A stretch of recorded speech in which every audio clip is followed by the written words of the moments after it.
বিসমিল্লাহির রহমানির রহিম। বাংলাদেশের দেশপ্রেমিক জনগণ, দেশি বিদেশি যে যেখানে আছেন, আসসালামু আলাইকুম। প্রথমে ছোট্ট করে একটা ভিডিও ক্লিপ দেখব, তারপরে আমি কথা বলবো।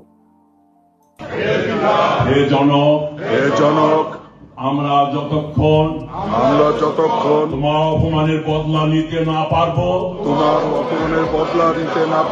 ততক্ষণ আমরা মানেটা কি বেশি দেখার প্রয়োজন নেই।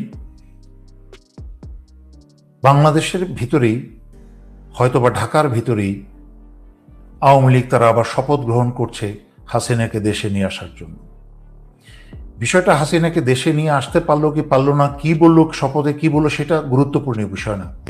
গুরুত্বপূর্ণ বিষয়টা দেখার হচ্ছে যে 15 বছর খুন, খারাপি, চুরি, সকল প্রকার এখনো কোনো অন্যায় নাই যে করে নাই এরা, তারা কি করে এখনো এইভাবে সংঘবদ্ধ হয়ে তারা একটা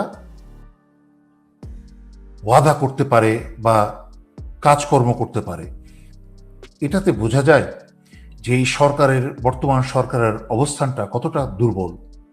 আমি আপনাদেরকে বারবার আগে বলেছি যে স্বাধীনতা রক্ষা করতে হলে স্বাধীনতাকে দৈনন্দিন চর্চা করতে হবে।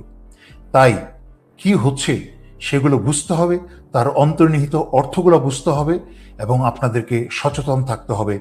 না হলে চোখের সামনেই কিন্তু এই দুর্বল ভঙ্গুর স্বাধীনতা যেটা পাওয়া হয়েছে 1,500-এর উপরে রক্তের বিনিময়ে, ছাত্র ছাত্রী জনতার রক্তের বিনিময়ে, তা হারিয়ে যাবে মুহূর্তের মাঝখানে। আমরা শুনলাম পররাষ্ট্র উপদেষ্টাকে প্রশ্ন করা হয়েছে এই আওয়ামী রাষ্ট্রপতি চুপ্পুর মালয়েশিয়ার রেসিডেন্সি সম্পর্কে, কিন্তু উনি এড়িয়ে দ্রুত বেরিয়ে গেলেন, বললেন এটা রাষ্ট্রপতির একটা স্পর্শকাতর বিষয়, এ ব্যাপারে কথা বলতে চান না। কথায় শুনে মনে হলো যে উনি আওয়ামী রাষ্ট্রপতিকে রক্ষা করছেন, বাংলাদেশের স্বাধীনতা, সার্বভৌমত্ব এবং জনগণের স্বার্থ রক্ষার কাজে বসেন নাই। একই সাথে আবার আমাদের বাউল ছাত্রনেতা মাহফুজ আলমের বক্তব্য শুনলাম। সে বলল এই যে আন্দোলন হয়েছে, যেখানে 1,500-এর উপরে ছাত্রছাত্রী জনতা রক্ত দিয়েছে, আরো 10-20 হাজার আহত হয়েছে, এই আন্দোলন নাকি হাসিনার বিরুদ্ধে হয় নাই, এই আন্দোলন নাকি ভাষার আন্দোলন হয়েছে। আমি তো বোঝা দূরের কথা, আমার তো মনে হয় সেও বুঝে নেই সে কি বললো এটা। এবং সে সাথে সাথেই এতগুলো 1,500 ছাত্রছাত্রী, শহীদ ছাত্রছাত্রীর এবং জনতার অবদানকে অস্বীকার করে নিজের উপর কৃতিত্ব নিয়ে নিল। সে কি বলল? বলে আমি জানি কিভাবে হয়েছে। অত্যন্ত লজ্জাজনক। 69-এর নির্বাচনে যেভাবে হোক, চুরি করে হোক, শেখ মুজিব যখন নির্বাচনে জয়ী হয়েছিল, তখন পাকিস্তান সেনাবাহিনী একটা ভুল করেছিল। তারা যদি শেখ মুজিবকে প্রধানমন্ত্রীত্বে বসিয়ে দিত, তাহলে 6 মাসের মাঝখানে সমগ্র পাকিস্তানের জনগণ বুঝে যেত যে শেখ মুজিবের কোনো গুণাবলী নাই সরকার চালানোর, এবং এমনিতেই তার পতন হয়ে যেত। এই 25শে মার্চের গোলাগুলির দরকার ছিল না, এত মারামারির দরকার ছিল না, দেশটা এক থাকতো। কিন্তু এইবার যারা এই ছাত্র উপদেষ্টা থেকে বসিয়েছে, তারা অত্যন্ত সুপরিকল্পিতভাবে বুদ্ধিমত্তার সাথে এই ছাত্র উপদেষ্টাকে বসিয়েছে যেন দুর্বল, এরা ব্যর্থ হবে, 2-3 মাসের মাঝখানে ব্যর্থ হয়ে যাবে নিজস্ব অদক্ষতার কারণে। এবং যখন অন্য শক্তি এই ক্ষমতা নিয়ে নেবে, তখন দুনিয়াকে বা বাংলাদেশের জনগণের কাছে তাদেরকে ব্যাখ্যা করতে হবে না যে কেন তারা ক্ষমতাটা নিয়েছে বা নিতে হয়েছে। আমি এখনো আওয়ামী দেশদ্রোহী রাষ্ট্রপতি চুপ্পু ক্ষমতায় বসে থাকলে তার ক্ষতিটা কি, সেটা যদি ডক্টর মোহাম্মদ ইউনূসের মতো বরেণ্য এবং নোবেল পাওয়া ব্যক্তিকে বোঝাতে হয়, ব্যাখ্যা করতে হয়, তাহা অত্যন্ত লজ্জাজনক। এটা বোঝার জন্য এসএসসি পাশ করাও লাগে না, নোবেল পাওয়া তো দূরের কথা।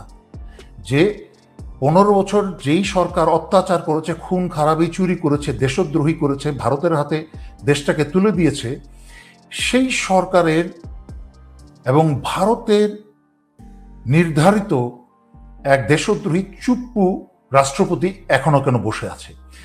এই বোকারা মনে করছে যে তাকে যা বলা হচ্ছে সে সাইন করে দিচ্ছে, কাজ হয়ে যাচ্ছে। আসলে তারা এখনো দেখতে পারছে না যে কোন দিকে যাচ্ছে। আমি তার একটা উদাহরণ দিই। ডক্টর মোহাম্মদ ইউনূস তো নোবেল পেয়েছেন ওনার ব্যাংকিং, অর্থনীতি এইসব খাতে, এবং দুনিয়াতে পশ্চিমারা যেভাবে ওনাকে তাদের স্বার্থে কাজে লাগিয়েছে এরকম আমরা আরও দেখেছি। অনেকেই পশ্চিমারা তৈরি করেছে, সময়ে সময়ে কাজে লাগিয়েছে, মালালাকেও করেছে, কাজে লাগিয়েছে, আবার প্রয়োজন শেষ হয়ে গেলে আবার ফেলেও দিয়েছে। ইমরান খান কিন্তু একটা আন্তর্জাতিক সেলিব্রিটি। সেই ইমরান খান রাজনৈতিক, অত্যন্ত বুদ্ধিমান রাজনৈতিক প্রজ্ঞা নিয়ে কিন্তু রাজনীতিতে নেমেছিলেন, এবং ওনার রাজনৈতিক দলটাও কিন্তু ভীষণ শক্তিশালী, যার সাথে বর্তমান প্রফেসর ইউনূসের অবস্থানকে তুলনাই করা যায় না। শুধু নোবেল আছে, আর বাকি ব্যাংকিং জ্ঞান আছে, অর্থনৈতিক জ্ঞান আছে, বাকি ইমরান খানের যা আছে তা কিন্তু ওনার কিছু নেই। কিন্তু ইমরান খান দেশ গঠনে এবং জনগণের, পাকিস্তানি জনগণের পক্ষে, সমগ্র মুসলিম উম্মার পক্ষে, এমনকি উনি ক্ষমতায় এসেই পাকিস্তান বাংলাদেশের বিরুদ্ধে যা করেছে ৭১, তার জন্য নিজে আগ বাড়িয়ে ক্ষমা চেয়ে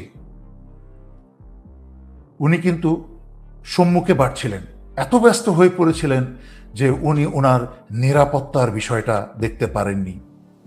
সশস্ত্র বাহিনী ওনার নিয়ন্ত্রণে ছিল না, যার কুফল ভোগ করতে কিন্তু এখন ওনাকে হচ্ছে জেলে পচে।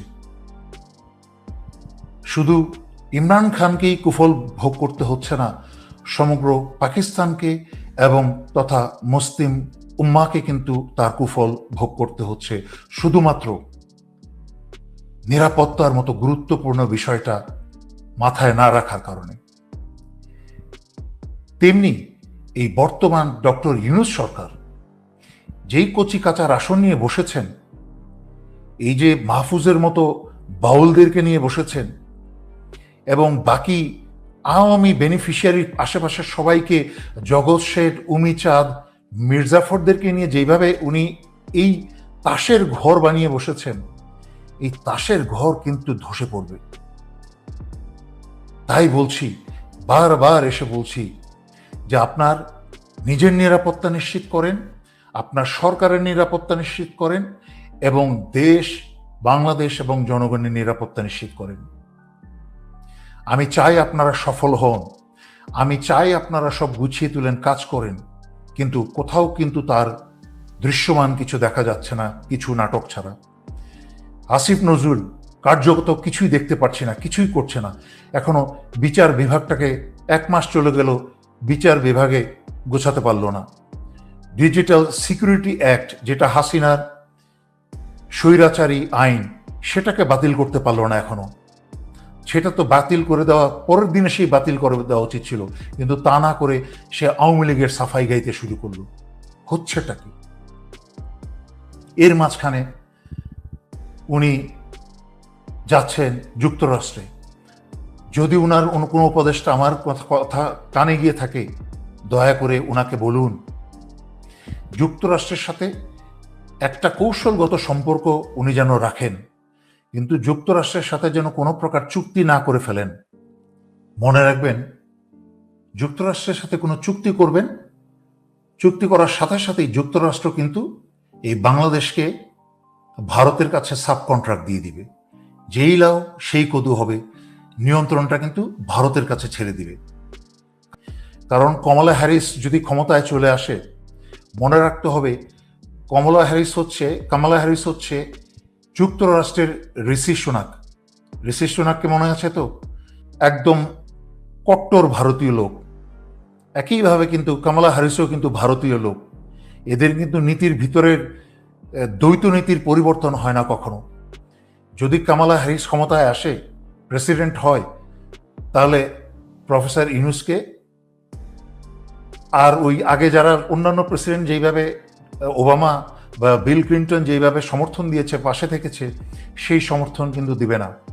ভুলে যাবেন না, স্বৈরাচারী শেখ হাসিনা যখন ওনাকে ১০০-১৫০ মামলা দিয়ে অত্যাচার অপমান করছিল, তখন কিন্তু যুক্তরাষ্ট্র ওই লিপ সার্ভিস দেওয়া ছাড়া আর কিছুই করে নাই।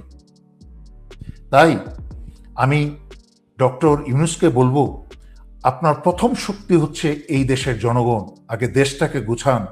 দেশটাকে গুছাতে হলে নিজের সরকারটাকে গুছান, বেঈমানগুলাকে ফেলে দিয়ে দেশপ্রেমিকদের কানুন যারা বুঝে এইগুলা, তারপরে অন্যান্য দলের সাথে একটা সুন্দর আপোষে আনুন। কারণ বড় বড় দলের, বিএনপির মতো বড় বড় দলের সমর্থন ছাড়া যদি আপনি কাজ করতে চান, কাজ তো ঠিক মতো করতে পারবেন না। কারণ সারাক্ষণ এদেরকে প্রতিহত করতে হবে, এদেরকে নিয়ে আপনার সাথে কামড়াকামড়ি লাগালাগিতে ব্যস্ত থাকতে হবে। তাই আমি বলছি, অন্যান্য দলের সাথেও বসেন, মাইনাস আওয়ামী লীগ। আওয়ামী লীগ 15 বছর যে অত্যাচার, অনাচার এবং দেশদ্রোহিতা করেছে, তার শাস্তির কাজ এখনো শুরু হয় নাই। সেটা কিন্তু আপনাদের একটা বিরাট বড় ব্যর্থতা। আপনাদের কোনো মিটিং আলোচনায় আওয়ামী লীগকে ডাকবেন না। আর ভারতের সাথে আলোচনার দরকার নাই। আগ বাড়িয়ে কোনো মিটিং চেয়ে নিজেকে, দেশকে ছোট করবেন না। আর অনেক ছোট হয়েছে এই দেশটা। ভারতকে আসতে দেন আপনার সাথে আলোচনা করার জন্য। আলোচনা করতে আসার আগে হাসিনাকে আমাদের কাছে ফেরত দিতে হবে, তারপরে আলোচনা পরেরটা দেখা যাবে, সময় যদি আলোচনা হয়। সমতার ভিত্তিতে মাথাটা উঁচু করে ওদের সাথে কথা বলেন।